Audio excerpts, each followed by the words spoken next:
There are many situations where we consider ourselves as failure. Getting poor exam grades, rejection you got when you confessed to the girl you like, interviewed for a few jobs but not receiving any offer, getting bad performance review from your boss, losing clients. These are commonly treated as failure. Failure is the illusion that formed by the society, deep inside our mind. Without other people telling us, we think that success means never fail. Failure is not acceptable. You are supposed to deliver. If you fail, something is wrong with you. This is how we think about failure. This is how we think other people think about failure. So, we become so afraid to fail. We avoid failure at all costs. Does failure really exist? You might think that this is a stupid question. Well, I think the same when I first saw this on the internet.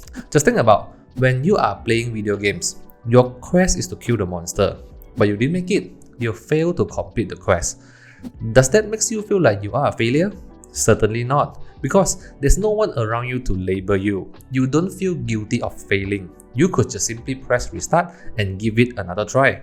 But in real life, things become different. If you don't perform, if you don't deliver, other people is going to label you. External feedback is what's causing you to think that you are a failure. What worse is that when your mistake bring inconveniences to other people, you will feel even more guilty. Failure is not something you can be. You are not a failure. But of course, you can fail in doing something. You fail, but you are not a failure.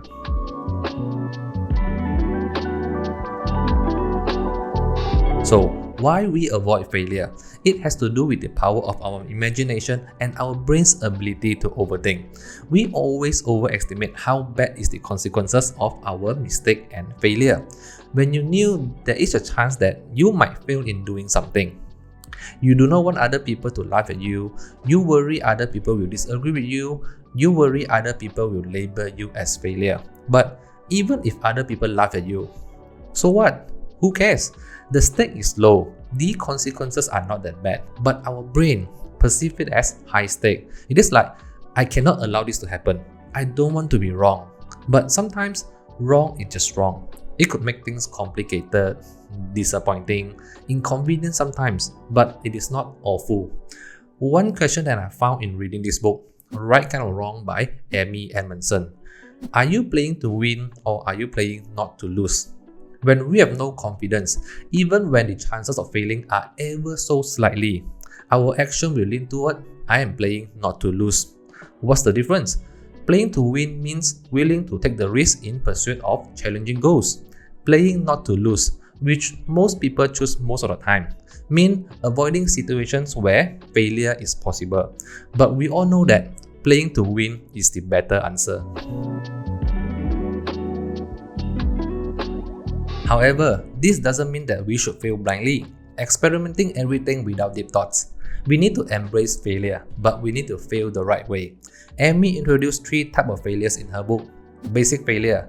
This failure happened on a task that we already know how to do, in known territory, and usually had a single cause of failure. This might happen due to neglect, inattention, or overconfidence. Complex failure. As the name suggested, this failure is complex. Although in familiar settings, many things add up. Human error, external factors, overlooking early warning sign, and so on, sum up and cause complex failure. But what we are really interested is intelligent failure, the right way to fail. Intelligent failure has the following attributes. It takes place in new territory, something new to you, where you do not know what lies ahead until you try. Secondly, it presents a credible opportunity to advance towards a desired goal.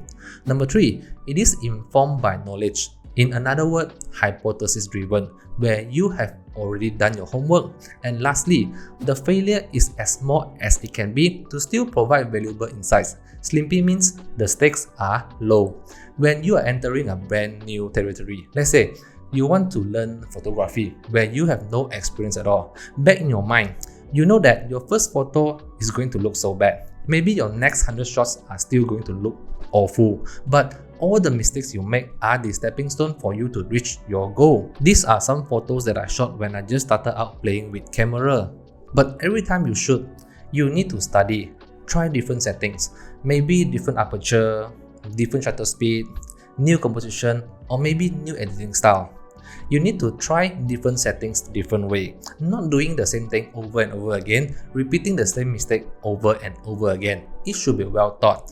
You will not know if it will work, but you just have to keep trying until it works, but with a clear thought of it, right? If A don't work, try B, or else let's see if C will work. If you keep on doing A, repeating A, nothing will change. As long as the consequences of the failure is not massive, why don't give it a try? You will never know if you don't try, right?